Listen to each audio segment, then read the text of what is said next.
घर में हम जब पहुंचे उसके दूसरे दिन ही घर में पाठ रखा हुआ था। सुबह हमारी शुरुआत ही इसी तरीके से हुई है।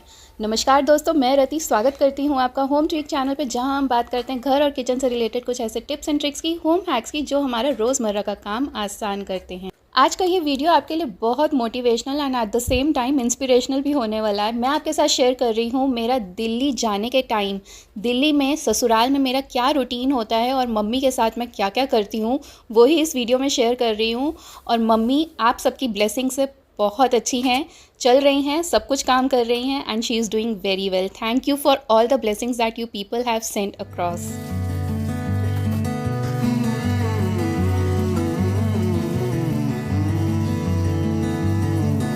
इस बार मम्मी के किचन में एक न्यू एडिशन आया है, जो कि स्टेनलेस स्टील ट्राई प्लाई कढ़ाई है। बर्नर ब्रांड की है, ये ट्राई प्लाई है और इसका साइज़ आई गेस 24 या 26 सेंटीमीटर्स था।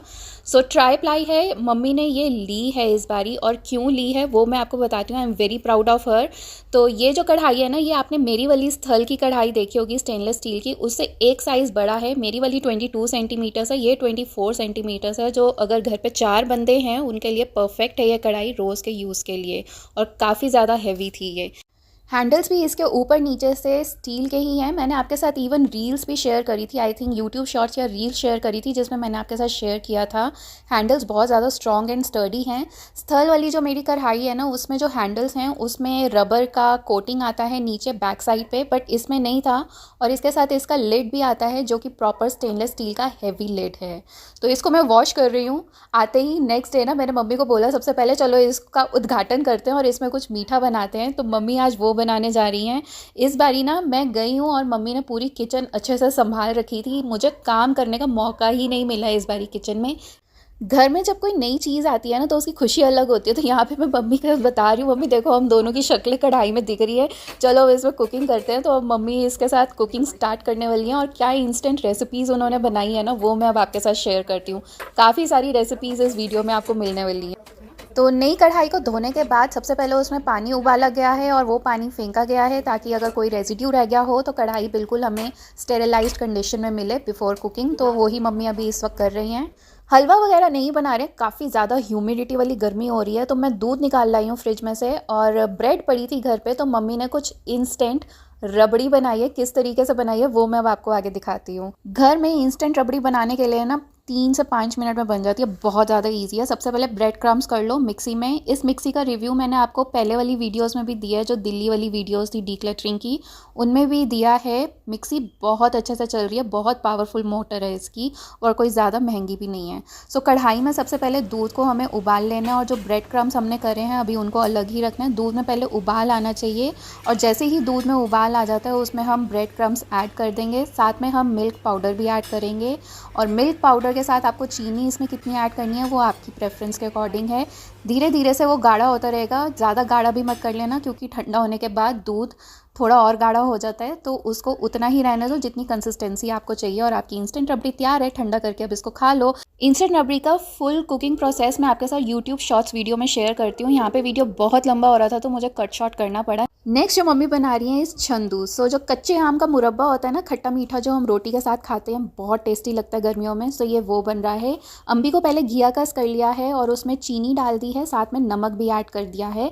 सब चीज़ें बहुत धीरे धीरे करके डालना। अम्बी बहुत खट्टी होती है तो चीनी हो सकता है आपको थोड़ी ज़्यादा डालनी पड़े। ये खट्टा मीठा बनता है, इसमें कोई पानी हमें ऐड नहीं करना है। इसका जो सेल्फ अंदर पानी होता है ना, उसी में ये कुक होता रहेगा, और ज़्यादा भी कुक नहीं करना है, उससे इसका भरता बन जाएगा। तो हमें थोड़ा खड़ा खड़ा टाइप्स लच्छेदार चाहिए, तो हम उसी तरीके से इसको कुक कर रहे हैं। इसमें आप नमक भी कम रखना, और चीनी आपको इसमें ज़्यादा डालनी पड़ेगी। नमक अपने हिसाब से डालना, बस नमक और चीनी से ही ये बना है। मसाले अगर आपने और ऐड करने हो तो कर सकते हो। और ये हमारा चंदू रेडी हो गया है। ठंडा होने के बाद इसको ट्रांसफ़र कर लो।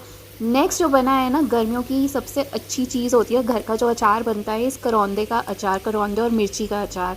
सो इसमें जो मोटी वाली मिर्ची होती है ना, वो डली है, और करौंदे को हाफ कट करके उसमें से उसको डीसीड कर दिया है, सीड्स उसकी अलग निकाल दी हैं। और ये नॉन स्टिक फ्राई पैन में हो रहा है, और मैं फ्राई पैन के साथ खेल रही हूँ, बिकॉज नॉन स्टिक मेरे घर में नहीं है, यहाँ पे है। तो मैं जो जैसे वो करते हैं ना, फ्लिप करते हैं फ्राई पैन में, तो मैं वही कर रही हूँ, उसकी कोशिश कर रही हूँ, हुआ नहीं मेरे से। तो मेरे घर में नहीं है, मैं यहाँ पे, हाँ थोड़ा खेल चल रहा है मेरा किचन में। तो मम्मी बस वो अब करौंदे नेक्स्ट बना रही हैं। आज कितनी सारी चीज़ें एक ही साथ किचन में बन गई ना, तो कभी कभी ऐसे भी होता है कि किचन में एकदम पार्टी बाहर आ जाती है। किचन में काम करते करते मैं कुछ डी क्लटरिंग भी कर रही हूँ और मम्मी ने भी डी क्लटरिंग करी है। आगे आगे वीडियो में बताती हूँ। सो सबसे पहले जो मेरी नज़र पड़ी ना इस टावल पे, जो हैंड टावल था, तो वो मैंने मम्मी से पूछा कि इसको निकाल के दूसरा वाला लगा लें, तो उन्होंने इंस्टेंटली हाँ कर दिया। तो ये जो कॉटन के टावल्स होते हैं, हैंड टावल्स होते हैं, या फिर आप इनको एज अ अप्लायंस कवर भी यूज़ करते हो, तो वो मैंने निकाले हैं और उनको as a hand towel use किया। बिकॉज कॉटन के हैं तो बहुत जल्दी सूख जाते हैं। किचन में हमारा वेट काम बहुत ज़्यादा होता है। और ये हमारे करौंदे रेडी हो गए हैं। इनमें सब बेसिक मसाले डले हैं, धनिया, मिर्च तो नहीं डली है, मिर्च ऑलरेडी है इसमें, नमक। करौंदे बहुत ज़्यादा खट्टे भी होते हैं। और ये जो टी पैन है ना, सॉस पैन, ये पहले हमारा यूज़ में नहीं आ रहा था, तो मम्मी ने इस पर हैंडल लगवाया specially. Now it is used as proper milk tea pan, जैसे कि सॉस पैन होना चाहिए, तो वैसा यूज़ आ रहा है। तो ये मैं आपको कढ़ाई का यहाँ पे कंपैरिजन बता रही हूँ। बर्नर की कढ़ाई मम्मी की कैसी है और मेरी स्थल वाली कढ़ाई कैसी है। आपको यहाँ पे 2 ब्रांड्स मिल जाएंगे कंपेयर करने के लिए, जो कि अच्छे टॉप ब्रांड्स हैं स्टेनलेस स्टील में।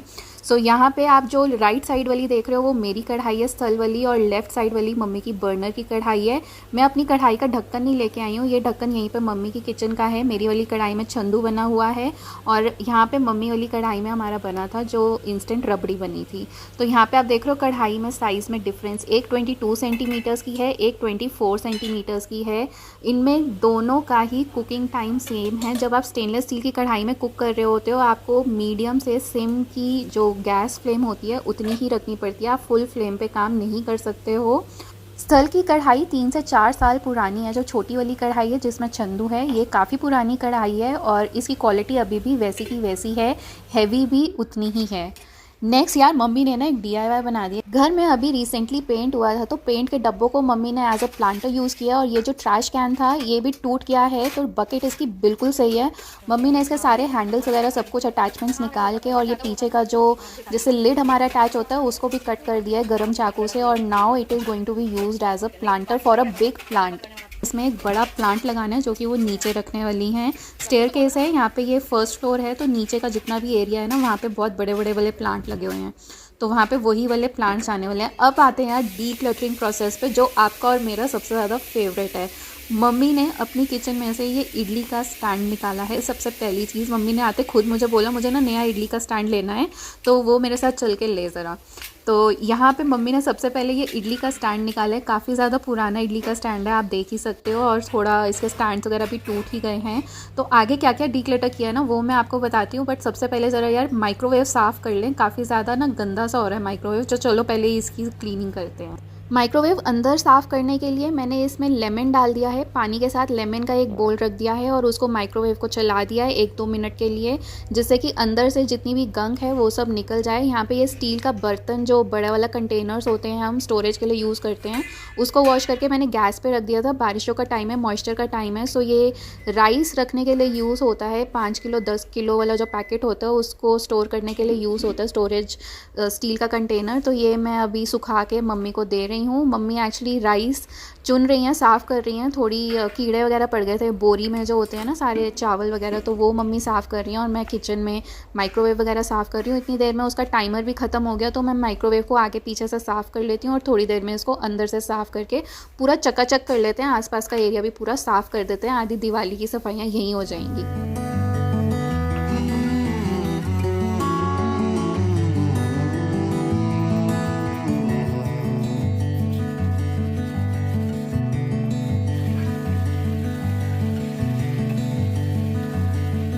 माइक्रोवेव साफ़ करने के लिए मैं होममेड DIY लिक्विड यूज़ कर रही हूँ, जो कि 1 लीटर पानी में 1 चम्मच आपका डिश लिक्विड है, उसको स्प्रे में मैंने डाल के और वही स्प्रे मैं यूज़ कर रही हूँ और एक स्कॉच ब्राइट लेके रगड़ रही हूँ। इसके जो वेंट्स हैं ना वहाँ पे आपको स्प्रे नहीं करना है, जैसे कि मैंने वेंट्स पे स्प्रे नहीं किया और आसपास वहाँ पे साबुन भी नहीं डाला है, कोई लिक्विड नहीं अंदर जाना चाहिए। अब जो मैंने पानी का बोल और एक छिलका रखा था ना लेमन का अंदर, उससे अंदर बिल्कुल माइक्रोवेव साफ़ हो चुका है और ये मैंने बाहर निकाल दिया। काफ़ी ज़्यादा गर्म है, सो इस तरीके से हाफ़ जो लेमन था मैंने डाल के रख दिया था और जो माइक्रोवेव के अंदर प्लेट है, ग्लास प्लेट, वो मैं इसी सॉल्यूशन से साफ़ कर रही हूँ। मुझे पानी से साफ़ करने की और साबुन से साफ़ करने की ज़रूरत नहीं है। उसको बाद मैंने ऐसे ड्राई करके उसके अंदर रख दिया है। आसपास आगे पीछे ऊपर नीचे भी माइक्रोवेव साफ़ किया है, और जहाँ माइक्रोवेव पड़ा था ना उसको हटा के वो एरिया भी पूरा साफ़ किया है आसपास, क्योंकि वहाँ पे बहुत ज़्यादा गंदा हो रहा था। और लास्ट टाइम जब मैंने देखा था ना, वहाँ पे नीचे छोटे छोटे कॉकरोच भी हो रहे थे। सो इस वक्त मैंने वहाँ पे पूरा एरिया हटा दिया और वो मैं साफ़ कर रही हूँ। ये लास्ट टाइम जब मैंने साफ़ किया था उसके बाद अब दोबारा साफ़ हो रहा है। तो मम्मी तो कर नहीं सकती क्योंकि उनको हैवी चीज़ें उठानी नहीं है, तो वो नहीं कर सकती। बट हाँ, ग्लैड इस बारी मुझे कोई भी कॉकरोच किचन में दिखा नहीं है, और फ्रेशली अभी पेंट भी हुआ है तो उस करके सारी सफाई भी हो गई है, तो वैसे भी अभी पेस्ट किचन में है नहीं। हाँ, अब रेगुलर क्लीनिंग से अगर ऐसी ही क्लीनिंग रही तो पेस्ट इसमें होगा नहीं। मैंने आसपास की टाइल्स भी साफ़ कर दी। In the meantime mummy ने पूरी बोरी चावलों की छान दी है अच्छे से, और इसमें कंटेनर में डाल भी दिया। मम्मी की स्पीड बहुत ज़्यादा तेज़ है यार, मतलब जितने टाइम 1 घंटा मैं किचन में लगी हुई थी, मम्मी ने 1 घंटे में चावल की बोरी भी कर दी है। सो ये लास्ट लॉट है जो अब मम्मी कर रही हैं, और इसके बाद ना इनको ऐसे ही इंटैक्ट रखने के लिए कि इसमें कीड़ियाँ नहीं, वो जो सुसरियाँ कहते हैं शायद उसको, जो वो ब्राउन ब्राउन सी पड़ जाती हैं, तो वो ना डले, वो पड़े ना इसमें, क्योंकि मॉइस्चर का सीज़न है, बारिशों में तो सबसे ज़्यादा कीड़ा लगता है। तो उसके लिए ना मम्मी बोरिक पाउडर यूज़ कर रही हैं, जो कि ये आपको नॉर्मल केमिस्ट की फार्मेसी शॉप पे मिल जाता है। छोटी सी पैकेट आती है, इस तरीके का पाउडर होता है, तो वो मम्मी चावलों में डाल के रख रही हैं। उससे इसमें कीड़ा नहीं लगेगा, और धोने के टाइम ये पूरा अच्छे से धुल भी जाता है पानी से, चावलों में रहता नहीं है। तो बजाय कि को हम कोई गोलियाँ वोलियाँ डालते हैं, तेज़ पत्ते से भी कुछ नहीं होता है, वो भी मैंने देख लिया। अगर आपकी कोई मॉइस्चर वाली जगह है ना जहाँ पे आप इसको रख रहे हो या कहीं पे भी आप स्टोर कर रहे हो, आसपास कीड़े बहुत जल्दी ट्रांसफ़र होते हैं, तो आप बोरिक पाउडर यूज़ कर सकते हो। माइक्रोवेव ना थोड़ी देर उस जगह से हटा दिया था मैंने, तो अब उसको दोबारा से प्लेस कर रही हूँ। उसके जो मार्बल्स ग्रेनाइट्स लगे हुए थे जिस स्टैंड पे वो लगा हुआ था, तो वही मैं वापसी रख रही हूँ, और नीचे थोड़ी सी लक्ष्मण रेखा भी लगा रही हूँ। इस माइक्रोवेव के ऊपर वेंट्स नहीं है, बिल्कुल साइड में जाके वेंट्स हैं। सो ऊपर मैंने वही वाली एक शीट रख दी है, जो कि आपकी डाइनिंग टेबल वाली शीट होती है, फूड मैट, तो वो मैंने रख दिया है। और उसके ऊपर एक बकेट रख दी है जिसमें कि डेली के लंचेस होते हैं, जो कि रोज़ लेके जाने होते हैं, जिसमें लंच पैक होता है। सो इस बास्केट को पहले मैंने वॉश कर दिया। ड्राई होने के बाद ये सारे जितने डब्बे हैं ना वो उसी में चले जाएंगे। अगर आपके माइक्रोवेव के ऊपर कोई वेंट्स हैं तो आप ट्रे यूज़ कीजिए, और जब आप माइक्रोवेव यूज़ कर रहे हैं तो वो ट्रे रिमूव करके फिर माइक्रोवेव यूज़ करना। साथ में अब मैं यहाँ पे टाइल क्लीनिंग कर रही हूँ जो बच गई है। तो ये तो जो वो टाइल्स हैं जो रोज़ रोज़ ही गंदी भी होती हैं और रोज़ रोज़ ही साफ़ भी करनी होती हैं। सो टाइल्स थोड़ी सी मैंने इस साइड का पूरा एक साइड की जितनी भी टाइल्स थी ना वो सब मैंने साफ़ कर दी। तो अभी ना कुछ इस तरीके का चल रहा था कि अगर मैं सफाई कर रही हूँ तो मम्मी यहाँ पे कुकिंग कर रही हैं, अगर मम्मी कुछ और काम कर रही हैं तो मैं कुछ और काम कर रही हूँ। तो इस तरीके से हम दोनों का तालमेल बैठा हुआ था अभी किचन में। अभी थोड़ा लंच का भी टाइम हो रहा है, तो मम्मी यहाँ पे खाने का देख रही हैं, सब्जी कौन सी बननी है या दाल कौन सी बननी है दोपहर के लंच में, तो वो सब देखा जा रहा है। क्योंकि सभी लोग आज घर पे हैं तो देख रहे हैं भैया क्या बनना है। जब सब लोग घर पे होते हैं तो कुछ और ही कुकिंग हो रही होती है।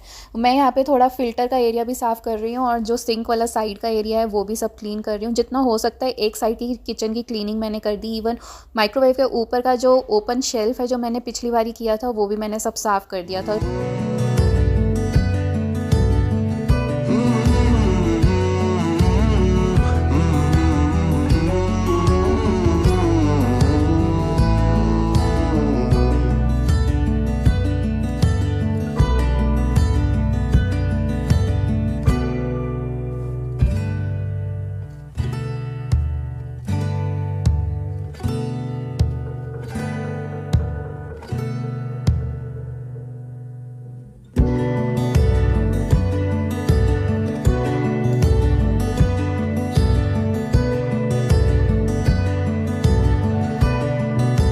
मेरा एक काम ख़त्म हो गया है सफाइयों का, तो वो अब मैंने ख़त्म करके अब मैं आटा लगा रही हूँ यहाँ पे फुलकों के लिए। उसके बाद लंच करेंगे और थोड़ी देर आराम करेंगे। तो देखो घर जब होता है ना और घर में बहुत सारे लोग होते हैं, काम करने का बस एक ही मंत्रा है कि मिलजुल के काम करो, किसी एक पे बोझा मत डाल दो। मल्टीटास्किंग करने का बिल्कुल भी मत सोचो, वो आपके स्ट्रेस लेवल्स को इतना ज़्यादा एग्रेवेट कर देता है कि आपको बीमारियां लगनी शुरू हो जाती हैं। अगर कोई बाहर का काम कर रहा है तो उससे ये मत एक्सपेक्ट करो कि वो घर का आके भी काम करेगा। घर का काम कर रहा है तो अब उससे ये मत एक्सपेक्ट करो कि भैया वो बाहर जाके अपना प्रोफेशनल या कॉर्पोरेट वर्क भी करेगा। तो आपको सिर्फ एक ही काम करना है। आजकल ना मल्टीटास्किंग और सुपर वुमेन का एकदम टैग चल रहा है, मत कोशिश करो। हम लेडीज़ को बहुत ऐसी ऐसी बीमारियां लगती हैं जो कि स्ट्रेस की वजह से लगती हैं और इसी मल्टीटास्किंग की वजह से लगती हैं। अगर आप प्रोफेशनल वर्क करना चाहते हो, प्रोफेशनल फील्ड में जाना चाहते हो, तो आप घर के काम छोड़ दो, उसके लिए आप एक्सटर्नल हेल्प हायर करो। अगर आप घर का काम करना चाह रहे हो तो आप आउटसाइड वर्ल्ड का ये काम छोड़ दो। आप किसी एक सेक्शन ऑफ वर्क को पकड़ो और उसको अपना फोटे बना लो, चाहे वो कुकिंग है, चाहे वो कॉर्पोरेट लाइफ है, चाहे वो एजुकेशनल स्ट्रीम है, चाहे वो फिटनेस से है, हेल्थ से रिलेटेड है, but do one thing and have your अच्छी पकड़ on it. This is the mantra of life. हर काम हर बंदे के लिए नहीं होता। You can not be jack of all, right. सिर्फ आपको एक ही चीज़ का किंग बनना है और वो जो चीज़ है, वो जो आपका फोटे है, वो आपका बिल्कुल फोटे ही होगा। मुझे पता है कई लोगों के इसमें ओपिनियंस डिफरेंट होंगे, but this is what I have experienced in my personal life. जो मैं बचपन में मैंने देखा है, मैं वही आपके साथ शेयर कर रही हूँ। और मुझे कुछ ऐसी सीख मिली है चीज़ों से, अपनी लाइफ के लेसन्स से, जो मैं आपके साथ शेयर कर रही हूँ। हर किसी की देखो लाइफ डिफरेंट होती है, किसी के लिए कुछ काम करता है, किसी के लिए कुछ काम करता है। तो जो मैंने एक्सपीरियंस किया है वही मैं आपके साथ शेयर कर रही हूँ। कुछ लोग इससे रिलेट भी कर पाएंगे और कुछ लोगों के इसमें ओपिनियंस डिफरेंट भी होंगे। तो आपके क्या ओपिनियंस हैं वो मुझे ज़रूर कमेंट करके बताना। आई नो आपको वीडियो बहुत अच्छा लग रहा है बिकॉज आप 16 मिनट्स प्लस का वीडियो देख चुके हो। तो चैनल को ज़रूर सब्सक्राइब करो, वीडियो को लाइक करो और कमेंट करके बताना जो मैंने आपसे पूछा है। बढ़ते हैं आगे। नेक्स्ट मेरी मम्मी ने क्या लिया है भाई, मैंने उनको ना स्विंग मशीन लेके दी है इस बारी। आपने मेरे पास देखी है उषा जनॉम की ड्रीम स्टिच। तो वो ड्रीम स्टिच में ना अब एक नया वर्जन आ गया है जो कि है उषा जनॉम मार्वेला।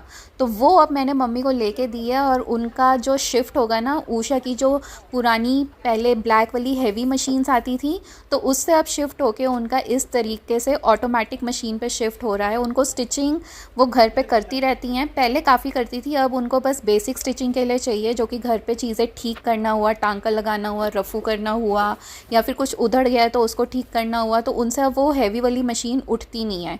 तो उसके लिए अब हमने ये उषा की मार्वेला मशीन ली है।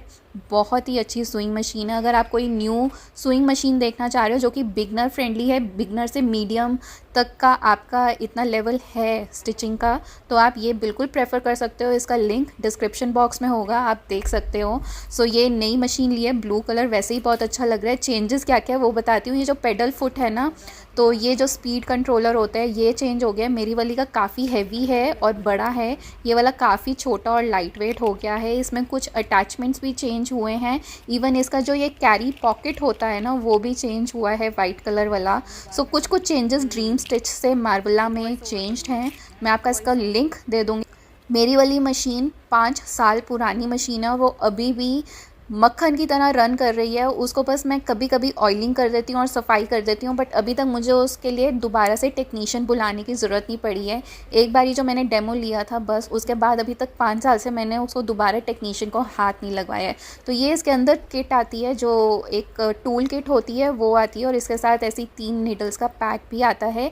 एक चीज़ है, अगर आपने इसमें नीडल्स यूज़ करनी है ना, तो सिर्फ यही वाली ब्रांड की नीडल्स यूज़ करना। कोई और ब्रांड की नीडल्स यूज़ करोगे उससे धागा बहुत ज़्यादा टूटता है, और ये वाली ब्रांड की नीडल्स हैं भी अच्छी। तो यहाँ पे मैं मम्मी को भी थोड़ा सा डेमो दे रही हूँ बिकॉज टेक्नीशियन अभी आएगा नहीं, तो उसको हमने 1 हफ्ते बाद का टाइम दिया है। तो मैं अभी मम्मी को डेमो दे रही हूँ कि मम्मी को कैसे करना। उनको ना अभी जैसे आप जब मैनुअल मशीन चला रहे होते हो और एकदम से ऑटोमेटिक पे जाते हो, हाथ नहीं सेट हो रहा होता है ना, तो बिल्कुल अभी वही चीज़ हो रही है। मैंने कहा कोई बात नहीं मम्मी, धीरे धीरे हो जाएगा, बस करते रहो और धीरे धीरे हो जाएगा। कभी जो पेडल है जो जिससे आपकी स्पीड कंट्रोल होती है वो एकदम से दबा रह जाता है, आपको समझ नहीं आता कि आपको वो उस पे से पैर भी हटाना है।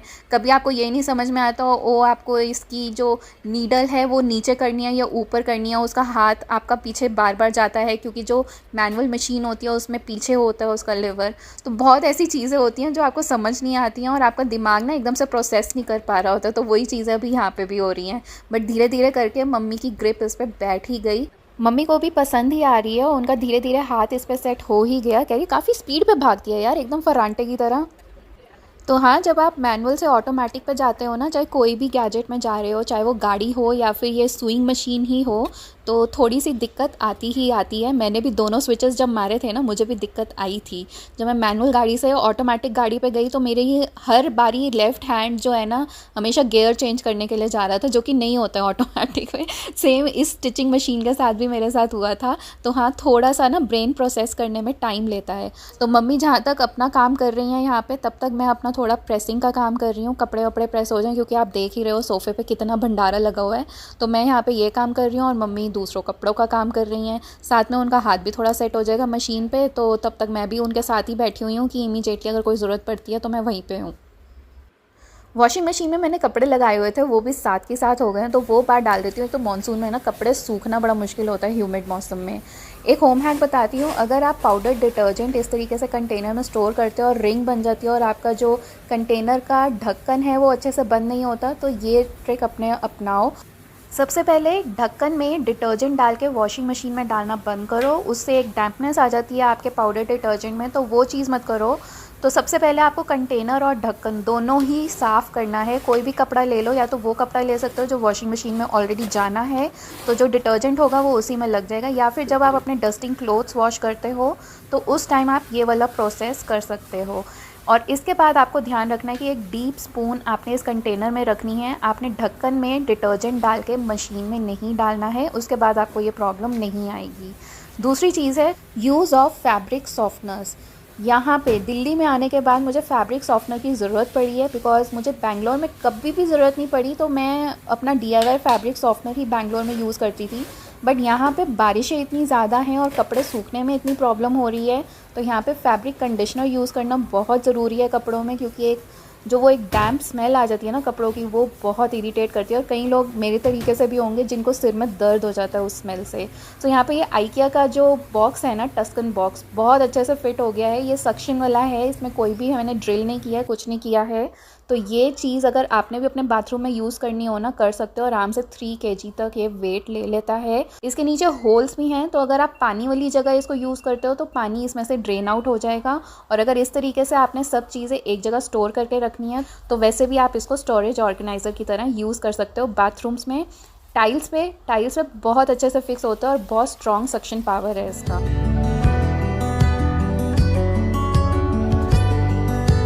किचन के काम तो अनलिमिटेड होते हैं। तो किचन में ना मैं वापसी आ गई हूँ, और ये वाले ग्लास के कंटेनर्स आपको याद होंगे, जो पिछली बारी मैंने जब किचन का मेकओवर किया था मैं लेके आई थी। सो ये वाले जो ग्लास कंटेनर्स हैं ना, इसमें से कुछ खाली हो गए थे, तो उन्हीं को मैं वॉश करके रख रही हूँ बिफोर रीफिलिंग दैम। रीफिल करने से पहले मैं तो हमेशा कंटेनर्स वॉश करके रखती हूँ, उनसे उनकी लुक भी बनी रहती है और उनकी लॉन्जिविटी भी अच्छी रहती है, जंग नहीं लगता है और वो साफ़ सुथरे रहते हैं, चमकते रहते हैं हमेशा। तो रीफिलिंग से पहले हमेशा अपने जितने भी कंटेनर्स हैं, चाहे वो प्लास्टिक के हों चाहे वो आपके ग्लास के हों, उनको वॉश करना ज़रूरी है। उनको अच्छे से ना ड्राई होने दो, तब जाके उनको रीफिल करना। ये ऑलिव ऑयल की बॉटल्स थी जो खाली हो गई हैं, 2 बॉटल्स हैं इस तरीके की घर पे। सो इनका मैं स्टिकर हटा के इनको ऑयल डिस्पेंसर बॉटल की तरह यूज़ करने वाली हूँ, और इन पे स्टील का नोज़ल लगाने वाली हूँ, जो कि यूनिवर्सल नोज़ल होता है, किसी भी बॉटल पे फिट हो जाता है। इवन आप केचप की बॉटल पे भी वो यूनिवर्सल नोज़ल लगा सकते हो, उनका लिंक डिस्क्रिप्शन बॉक्स में होगा।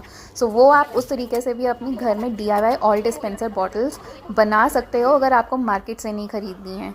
ये वाले जार्स तो आपको याद होंगे पिछले किचन मेकओवर से, सो उनको भी मैंने वॉश किया था। अब इनको रीफ़िल हो रहा है, और रीफिलिंग के बाद इनको फिर से इनकी जगह रख दिया जाएगा। ये वाले मैग्नेटिक जो फ्रिज ऑर्गेनाइजर्स थे, ये भी आपको याद होगा। इनका 1 साल के बाद आपको रिव्यू दे देती हूँ। ये चीज़ें टच से मस नहीं हुई हैं, तो अगर आप इनको परचेज़ करना चाहते हो ना, आपकी भी स्मॉल किचन है और किचन ऑर्गेनाइजर्स कुछ फाइंड आउट कर रहे हो, डेफिनेटली गो फॉर इट, बिना हिचक के जाओ। थोड़े से महंगे हैं, बट ये जो काम कर रहे हैं ना, 1 साल से ये हिले नहीं हैं। दूसरी जो चीज़ मम्मी की किचन के लिए लिया है ना, is this idli stand. Idli stand तो मैंने आपको दिखाया था, वो एल्यूमिनियम वाला इडली स्टैंड, तो वो हमने दे दिया मेड को। और ये वाला इडली स्टैंड लेके आए हैं। इडली का कुकर इसके साथ नहीं लेके आए, बिकॉज ये 5 लीटर वाला घर पे कुकर पड़ा है, जो कि इस इडली स्टैंड में फ़िट हो जाएगा। सो ये जो कुकर है, हम एज अ इडली कुकर भी यूज़ कर सकते हैं, और वैसे तो कुकर यूज़ हो ही सकता है। तो हो गया ना, एक पंथ दो काज। तो हम मल्टीपर्पज़ यूज़ करने वाले हैं। पहले जो एल्यूमिनियम वाला स्टैंड था, वो इस वाले कुकर के अंदर जाता था, तो ये वाला भी जो कुकर है ना, ये किसी को दे दिया जाएगा। बाय द वे ये सारे बर्तन इतने पुराने हैं, कुछ बर्तन तो ऐसे हैं जो कि मेरी दादी सास के ज़माने के हैं। तो इस बारी मम्मी ने काफ़ी चीज़ें डीक्लटर करी हैं, जैसे कि इडली स्टैंड हो गया, ये वाला कुकर हो गया, और ये जो स्टोर एरिया मैंने आपको दिखाया था, ये सारा मेरा कैंपिंग का सेटअप है जो भी बीच में पड़ा है। तो स्टोर भी पूरा ऑलमोस्ट खाली हो चुका है। मम्मी ने उठते ही सब चीज़ें ऐसे पकड़ी हैं ना, और इतनी स्पीड से सब साफ़ करी है, मैं क्या ही बताऊँ। तो ये रहे वो बर्तन जो कि मम्मी ने अपनी किचन में से डीक्लटर करे हैं। चलो आपको दिखाती हूँ क्या बर्तन है। आई am very proud of her कि उन्होंने अपनी किचन में से खुद से बर्तन निकाले हैं जो कि टेढ़े मेढ़े से हो गए थे। पिछली बारी वो नहीं समझ पा रही थी, बट इस बारी उन्होंने अपने से ये सारे बर्तन निकाले। देखो पुराना तवा है, होंडोलियम की ये कढ़ाई है जो कि थोड़ी उनको पसंद बहुत है, बट वो फिर भी उन्होंने निकाली क्योंकि ये बहुत टेढ़ी मेढ़ी सी हो चुकी है। ये सॉस पैन उन्होंने निकाला है, कितना ही पुराना हो गया है, राइट। ये वाला नॉन स्टिक का बर्तन जिसका नॉन स्टिक कोटिंग पूरा उतर चुका है, और हालत तो आप देख ही रहे हो किस तरीके से टेढ़ा मेढ़ा हो चुका है। बाकी वो दो बर्तन जो आप पीछे देख रहे हो, ये प्लेट है जो कि कट चुकी है, उन्होंने अपने आप निकाल ली है। बाकी एक पीछे और पैन है जिसका नीचे का जो बॉटम है वो निकल चुका है, तो इसको वैसे ही नहीं यूज़ कर सकते हैं।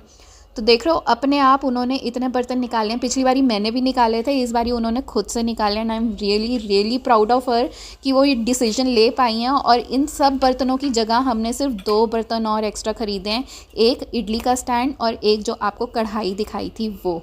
तो इतने सारे बर्तन जब घर से निकले हैं तो सिर्फ 2 बर्तन घर पे और आए हैं। साथ में मम्मी ने गैस स्टैंड के ऑपोजिट, पहले आपने देखा होगा टोकरा और स्टैंड स्टूल्स पड़े हुए थे, तो मम्मी के पास ये वाला ना 5 टायर वाला एक स्टैंड पड़ा था जो कि डिसमेंटल भी हो जाता है, बच्चों के किड्स क्लोथिंग के लिए यूज़ होता है। काफ़ी टाइम से ये मम्मी के पास पड़ा था, तो मम्मी ने वो स्टैंड लाके अब किचन में इस तरीके से लगा दिया है। और ये आइकिया के हुक्स हैं जो मैंने आपको आइकिया हॉल में दिखाए थे, वो मैं यहाँ पे ले आई हूँ, मम्मी के लिए ही लिए थे, तो वो मैंने यहाँ पे स्टैंड में लगा दिया। और अब ये वाला जो रेड स्टैंड देख रहे हो ना, इसमें सारे बर्तन कितने अच्छे से सेट हो गए हैं, जो कि पहले पूरे टोकरे में ना बिखरे हुए रहते थे और वो किचन क्लटर्ड लुक देते थे। और ये सब काम मम्मी ने खुद किया है। ये वाला एक स्टूल था जो टूटा हुआ है, तो वो स्टूल मैं निकाल दूंगी अभी थोड़े टाइम में। एक नया डस्टबिन भी लेके आए हैं क्योंकि वो पिंक वाला डस्टबिन टूट गया था किचन का। ये टोकरा है जो कि अभी काम आना है, उसके बाद इसका जो स्टोर में जगह बन जाएगी। सो ये चीज़ें थी। अब देखो किचन कितनी ज़्यादा ऑर्गेनाइज्ड सी लग रही है, मैं कह रही हूँ पुट टुगेदर लग रही है, बिकॉज जो पहले फैली हुई सी लगती थी ना टोकरे की वजह से, वो बहुत साफ़ सुथरी हो चुकी है। ये वाला एरिया मैंने दोबारा साफ़ कर दिया। कुछ बॉटल्स थी तो खाली हुई थी, तो वो मैंने रख दी हैं। कुछ बॉटल्स थी जो मुझे ट्रांसफ़र करनी थी, वो मैंने किया है। सो छोटे मोटे काम बहुत सारे होते हैं किचन में करने वाले, वो सब मैंने किए और ख़त्म किए। तो ये जो एक आप देख रहे हो पिछली बारी मैंने कैसे मेकओवर किया था, इसमें मैंने कुछ भी पैसे स्पेंड नहीं करे थे, तो वो वाला अगर मेकओवर आपने देखना हो ना, ऊपर आई बटन में चेक करना, वो वीडियोस आपको सब की सब मिल जाएंगी। किचन और घर संभालना ना सब एक दिन का काम नहीं है, ये मैजिक वॉन्ड घुमाने वाला काम नहीं है। ये आपको डेली कुछ कुछ काम करके करना पड़ेगा, तब जाके आपकी किचन ऑर्गेनाइज होगी या फिर क्लटर फ्री होगी। आपको डी क्लटरिंग सबसे पहले बहुत सारी करनी पड़ेगी। I mean, हमारी सालों सालों की चीज़ें होती हैं जो हमारे घरों में होती हैं, तो वो सब आपको निकालनी पड़ेंगी। और दिल जो है अपना कड़ा करके ना इतनी चीज़ें आपको निकालनी पड़ेंगी घर से कि मैं उनका नाम नहीं ले सकती। मैंने अपने घर में से कम अभी 1000-2000 से चीज़ें निकाली होंगी। तो ये वाला जो आपको शेल्फ रैक याद होगा जो मैंने किसी की हेल्प से साफ़ करवाया था और उसके बाद ऑर्गेनाइज़ किया था, ये बिल्कुल वैसा का वैसा ही है। इसमें ग्लासेस वगैरह सारे वैसे ही पड़े हैं, कप्स भी वैसे ही पड़े हैं, बहुत अच्छे से उनके यूज़ में आ रहा है। तो आई एम वेरी हैप्पी कि जो मैंने चेंजेस घर में किए थे उस टाइम वो उनके लिए यूज़फुल हैं और वो अभी तक भी वैसे ही चेंजेस चल रहे हैं और उनके काम भी आ रहे हैं। तो देखो घर धीरे धीरे से ही सेट होता है। अगर कुछ ऑर्गेनाइजेशन आपने करनी है तो उसके लिए पहले आपको जगह भी बनानी पड़ेगी, और जगह बनाने के लिए आपको पहले डी क्लटरिंग करनी पड़ेगी। दिमाग भी खाली होता है उससे और घर थोड़ा खाली होता है, जगह और बनती है, तो आपको समझ में आता है आपको क्या करना है। जैसे इस बारी सब कुछ मम्मी ने अपने आप किया। शी वॉज़ वेरी क्लियर कि उनको क्या चाहिए था, क्या नहीं चाहिए, क्या चाहिए वो उन्होंने खुद से बताया है। आप में से मेरे बहुत से दोस्त ऐसे बोलते हैं कि यार हमारे घर में तो ये सब होता ही नहीं है, मैं ज़रा सी डी क्लटरिंग करने जाऊँ तो 10 बातें सुनने को मिल जाती हैं। धीरे धीरे करके ना चेंजेस होते हैं, और वो चेंजेस जब आते हैं ना तो आपको खुद से पता चलने लग जाएगा। तो बस पीछे मत हटो, धीरे धीरे करके करते रहो, कुछ ना कुछ बेबी स्टेप्स लेते रहोगे तो कहीं ना कहीं तो पहुंचोगे ही यार। तो बी पॉजिटिव और शुरू करते रहो अपनी डीक्लटरिंग की जर्नी। सो गाइज, इसी के साथ आज का वीडियो ख़त्म करती हूँ। आई होप आपको आज की वीडियो से ना बहुत सारी पावर मिली होगी और बहुत सारी मोटिवेशन भी मिली होगी। ये देखो, पिछली बारी हमने ये वाले डब्बे भी लिए थे, ग्लास के डब्बे, तो ये भी बहुत अच्छे से अभी तक चल रहे हैं। इनमें 1 kg की दाल, मतलब 1 kg की कैपेसिटी वाले हैं और अच्छे से दालें वाले फिल हो जाती हैं। अभी तक भी ये चल रहे हैं 1 साल के बाद भी। So I am very very happy. और ये रहा सारा दालों का सेक्शन। चलिए आज की वीडियो ख़त्म करते हैं इसी मोटिवेशनल और इंस्पिरेशनल वीडियो के साथ। आपको आज का वीडियो अच्छा लगा है ना, तो चैनल को ज़रूर सब्सक्राइब करना, वीडियो को लाइक करना और कमेंट करके बताना जो मैंने अभी वीडियो में आपसे पूछा था, मेरे आपके थॉट्स के बारे में। और हाँ, उसके साथ आप मुझे कहाँ से देख रहे हो वो भी ज़रूर बताना। मिलती हूँ आपको इंस्टाग्राम में और दूसरी वीडियोज़ में। तब तक अपना बहुत सारा ख्याल रखना। Always remember you are the power house of your house. और उस पावर को आपने बरकरार रखना है, उसको एनर्जाइज करना है। और एनर्जाइज करने के लिए आपको पता है, आपको सेल्फ मोटिवेशन मोड में जाना है। वो काम करो जो आपको बहुत खुशी देते हैं, चाहे वो आर्ट है, क्राफ्ट है, DIYs हैं, एजुकेशन है, हेल्थ है, डांस है, फिटनेस है। करो जो चीज़ अच्छी लगती है। घर को थोड़ा टाइम दो और थोड़ा टाइम अपने को भी दो, और देखो आप कैसे डबल बूस्ट ऑफ एनर्जी के साथ फिर आते हो। सो माई पावर हाउसेस, अपना बहुत सारा ख्याल रखना और चैनल को ज़रूर सब्सक्राइब करके जाना। वीडियो को लाइक करना और कमेंट करना तो बिल्कुल भी मत भूलना। I will be waiting to read out your opinions. मिलती हूँ अपनी अगली वीडियो में। अपना ख्याल रखना। एक दूसरे का साथ देते चलो, एक दूसरे को प्यार करते चलो, किसी को भी नीचा ना दिखाओ। और तब देखो जो ये मुश्किलें हैं कैसी छोटी सी हो जाती हैं और आपके जीवन में सिर्फ प्यार ही प्यार होता है।